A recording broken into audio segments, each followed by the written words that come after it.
สบายดีเมื่อนี้เขาจะมาแนะนำวิธีการคิดไหลใส่สูตรสองหาเงินปีการสำหรับพนักงานรัฐกรลาวเนาะว่าเฮ็ดเวียกจากปีเงินปีการมันสิถือเท่าใดเนาะเขาจะมาลองเขียนสูตรหรือมาเขียนฟังก์ชันคิดไหลเงินปีการไปพร้อมๆกันแล้วเนาะโดยสูตรที่ใส่ก็คือสูตร if นี่เนาะ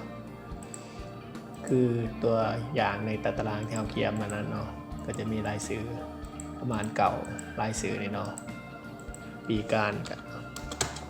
แตกต่างกันไปเนาะเงินปีการมันก็จะเป็นเงินในส่วนขอกำหนดของกระทรวงภายในเนาะ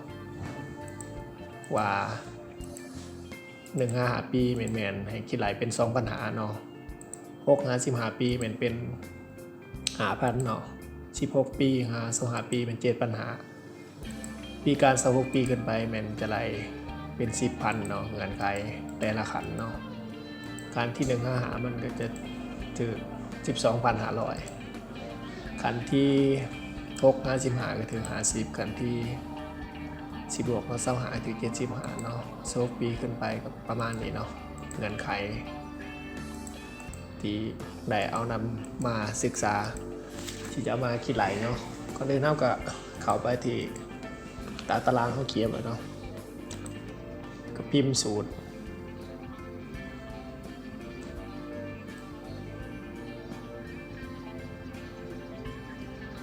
ไปเลยเนาะ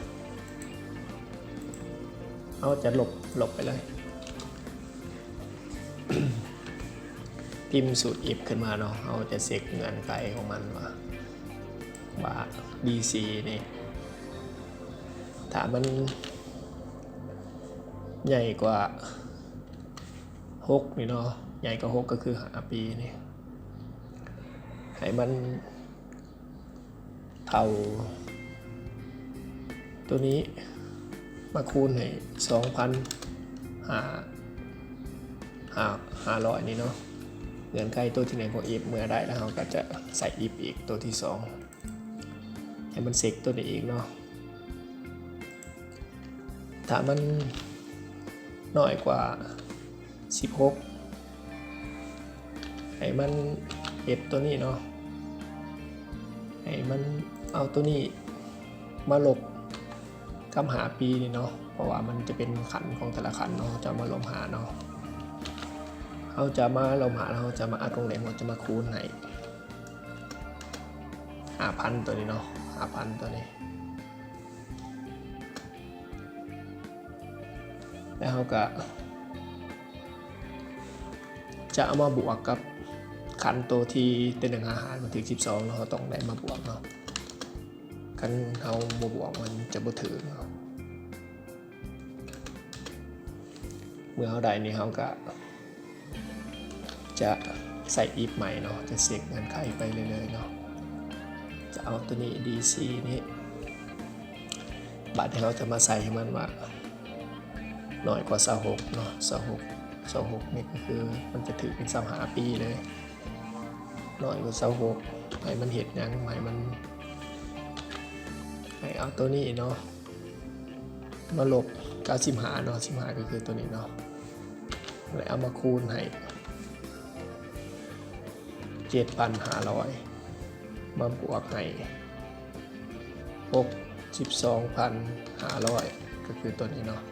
มาบวกกันหลังจากเขาได้แล้วเขาก็จะใส่ if ไปเนาะเสกเงื่อนไขไปเลยๆเนาะจะเอาแบบเก่าเนาะปีการนี้เอาจะให้มันสูงๆมา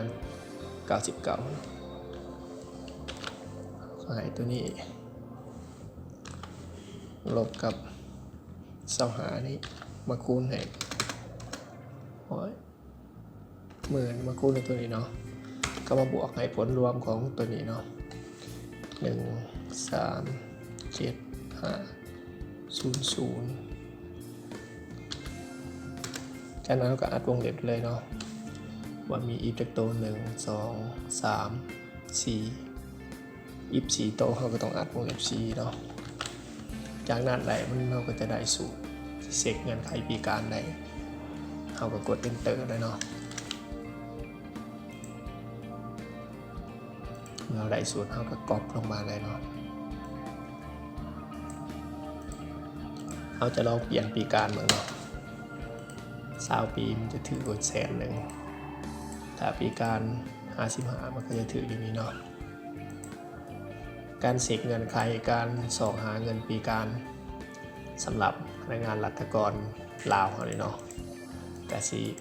มีสมีเนาะการใส่สูตรเขาสามารถจะเขียนพังสันให้มันคิดไหลโดยบ่ได้ใส่อีฟแบบนี้เนาะเขาเมื่อหนาวจะมีตัวอย่างในเขียนเลยเนาะเรื่องนี้แม่นเขาได้เขียนไว้แล้วเนาะปีการลาวนี่เนาะเขาก็จะไล่ตดีมันก็ออกมาแบบเดียวกันเลยเนาะแต่มันก็ถือกันเลยเนาะเขาก็จะมีพังสันเมื่อหนาวจะลองมาเขียนเนาะก็คือพังสันตัวนี้เนาะมันจะง่ายกว่าที่เขาจะใส่สูตรนี่เนาะถ้าผิดพลาดยังไปก็ตำหนิปีชมให้ความคิดเห็นกันได้เนาะสำหรับการแลกเปลี่ยนบทเรียนเล็กๆน้อยๆในมือครับชี้ก็จบเพียงแค่นี้เนาะในมือหน้าเราจะมาส่องหาวิธีการคิดไหลเงินอากรเนาะสนใจก็ติดตามกดไลค์กดแชร์ให้กันเลยเนาะขอบใจเนาะ